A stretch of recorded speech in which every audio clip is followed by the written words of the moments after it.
Hello everybody, my name is Ragat. Welcome back my channel Health Fitness 1047. Here is the episode new.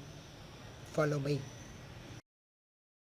Okay, let's dive right into the 24 hours of Le Mans. Just wow. Motorsport's ultimate endurance test, right?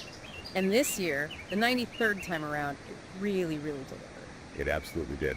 And the big headline, straight from the sources we've got here, Crash.net, BBC Sport, the Guardian is Ferrari. A third consecutive win in the hypercar class. Third straight. But, and this is kind of the fascinating bit this year, the winning car wasn't one of the main factory Ferraris. It was the NA 83, run by their customer team, AF Corse. Yeah, that's a really interesting dynamic, isn't it? And the drivers, Robert Kubica, Yi Fei and Phil Hansen, quite a crew. And their victory, well, it's packed with stories. Absolutely. So that's our job today, right? To really get into this stack of sources, we're going to pull out the most important bits, the details of Ferrari's win, this incredible story about one of the drivers, some surprising drama around team strategy and sort of what it all means for endurance racing. Yeah, there's definitely a lot under the surface once you start looking. Okay, let's do it. So first up, the result itself, the no. 83 AF Corse Ferrari, 387 laps, takes the overall win. And like you said, that's Ferrari's third win in a row in hypercar since they came back in, 2023? Exactly. And you can't really talk Ferrari at Le Mans without that history bit. Their comeback in 23 after 50 years away from the top class was massive news. This hat trick sort of echoes their legendary run back in the 60s. 6 straight wins from 1960 to 65. They just know this play. And adding their names to that legacy now. Robert Kubica from Poland, Yi Fei from China, and Phil Hansen from Britain. And one of the sources points out, which is pretty cool, this is the first overall Le Mans win for drivers from Poland and China. So breaking new ground there. And the finish, wow. It shows just how tight it was. The No 83 won by just over 14 seconds. Right. That's it. Ahead of the No AS6 Porsche. 14 seconds after 24 hours. Exactly. And get this, the two factory Ferraris, the No with 51 that won last year, and the No E50 that won in 2024, they finished third and fourth. All 4 cars within 30 seconds. Just incredible. Yeah. That tiny margin really tells you about the race itself. The sources say it was remarkably clean. Not many big crashes or incidents among the 62 cars. Only one safety car period in the whole 24 hours. Yeah, very unusual for Le Mans. But the fighting at the front, it was just relentless. They were basically running at sprint race pace the entire time, flat out. And this is all happening in the hypercar class, which all of the sources agree is just booming right now. Absolutely rude health, as one put it. Yeah. Since it started in 2021, you've got Ferrari, Porsche, Toyota, Cadillac, Aston Martin, BMW, Alpine, Peugeot, all these huge names back in. It's amazing. And more coming. Hyundai, under the Genesis brand, they're set for next year. Ford and McLaren, supposedly by 2027. It's not just the brands either. The fans are loving it. The sources mention the sounds, that V12 Aston Martin Valkyrie, the Cadillac V-Series R. Oh yeah, the noise is part of it. And ticket sales are up at other World Endurance Championship races too. It feels like a proper golden era for this kind of racing. It really does.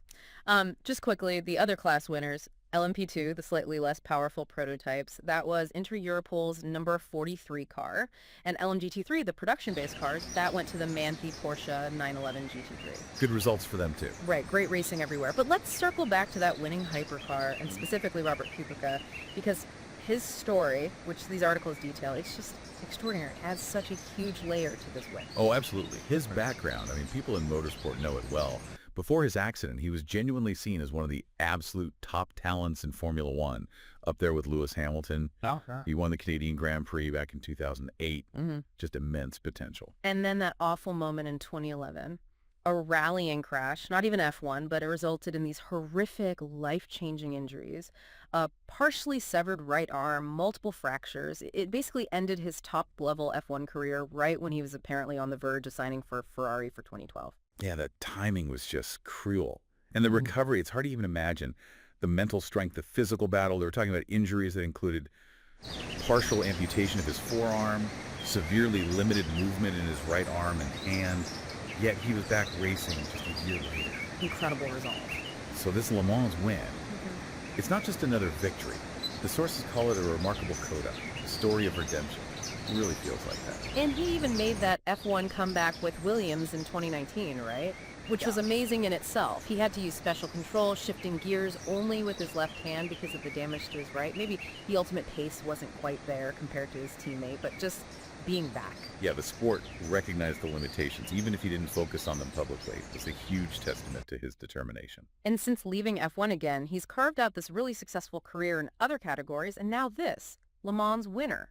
His contribution this year was massive, too. He drove 166 laps, nearly half the race distance for the car, and that included an exhausting 5 stints, over 3 hours straight, right at the end. Yeah, in that crucial final phase, he was quoted afterwards saying, winning Le Mans is special. And he talked about staying cool, no mistakes, managing to bring it home, even though he apparently wasn't scheduled for such a long final run. Really stepping up. He sounded happy for everyone himself, his teammates, of course, Ferrari. But the sources note he's pretty modest, likely to downplay the personal achievement side of it, which, given everything, is kind of understandable. Such a powerful story, the human side of it all. But you mentioned that long final stint, and that actually leads us into some of the, let's say, drama that the sources highlighted around team strategy. Yes. The team orders situation. This came up quite a bit. Apparently, at various points earlier in the race, Kubica's NOF 83 car, the customer car, was asked to let the factory Ferrari cars go past. Right, asked to move aside. And then later on, that situation kind of flipped. Kubica was apparently pretty unhappy about it on the radio during the race. Afterwards, he told reporters he felt those orders put him at unnecessary risk when he was fighting the Nora 6 Porsche near the end. So he felt exposed. Yeah, and the sources mentioned he and his crew felt a bit aggrieved earlier, and then maybe some sense of justice when things turned their way later on. Interesting. So what was Ferrari's take on all this? Antonello Coletta, he is their sports car boss, he defended it. He's quoted saying they managed all the situation in the best way for Ferrari and for the result. Basically, the overall Ferrari result was apparent. His argument was that the Nutto 83 won because it was the most consistent car on the day, and they had to manage the situation because the factory cars ran into some problems later in the race. And there was that key moment, wasn't there, with less than 4 hours to go, the factory No. 51 car, which was leading at the time. Yeah, a costly error. Clipped the curb at the pit entry chicane, spun into the gravel. It got going again, but lost the lead. And that's when the Nutto 83 took over at the front and stayed there. So that spin really changed the game. It did. And Coletta sort of brushed off the radio comments, saying it's a big mess in the heat of the moment. But afterwards, everyone's very relaxed, celebrates together, Casa Ferrari and all that. He downplayed Kubica's criticisms. It really highlights that tricky balancing act in endurance racing, doesn't it? When you've got multiple cars from one brand, how do you manage the goals of one specific crew who are fighting like hell for their win versus the manufacturer wanting any of their cars to win? Exactly. It's this inherent tension between the individual team's ambition and the bigger corporate objective. A really complex dynamic playing out at 200 miles per hour. Definitely adds another layer. And speaking of fighting like hell while Ferrari got the win, we have to talk about that number 6 Porsche Challenge. Oh, absolutely. Their race was incredible. The sources call it a mammoth assault. Remember, they started dead last in the hypercar class. They got disqualified from qualifying for being underweight. From the very back of the grid. Wow. To launch an attack from there and be right in the mix for the win 24 hours later is just phenomenal driving and strategy from Porsche Penske. And they were properly in the fight, weren't they? Not just flashing past. They got up to 3rd place after only 2 hours, held the lead at different points as things shifted between them and the Ferraris. Constantly there, applying pressure. They really pushed to the last, apparently making those final hours against the Num 83 Ferrari impossibly tense. A seriously impressive run. Okay, so stepping back a bit, looking at everything we've pulled from these sources on Le Mans this year, what are the big takeaways from this deep dive? Well, first, clearly Ferrari's continuing this amazing run at Le Mans. A 3rd straight win in the top class is huge. And doing it with a customer car this time really underlines the strength across their whole program. Right. And second, you absolutely have to highlight the Robert Kubica story. It's just remarkable. A deeply emotional win, triumphing over such incredible adversity, reaching the very top of endurance racing after that career-changing injury. His drive at the end was immense. Definitely a key part of the narrative. And third, I think we got a really interesting look into the complexities of top-level team strategy. That tension between the manufacturer's goals and the individual crew's ambitions playing out right there on track. especially with the hypercar class being so competitive and growing so fast. Yeah, it's got everything, hasn't it? Engineering, amazing driving, strategy, mind games, and just raw human resilience. So maybe something for you, the listener, to think about after this deep dive. We talked about different kinds of victory here, right? There's the team win for Ferrari Inc., let's say. There's the incredibly personal victory for Kubica. And there's the sort of strategic best outcome that the team management argues for.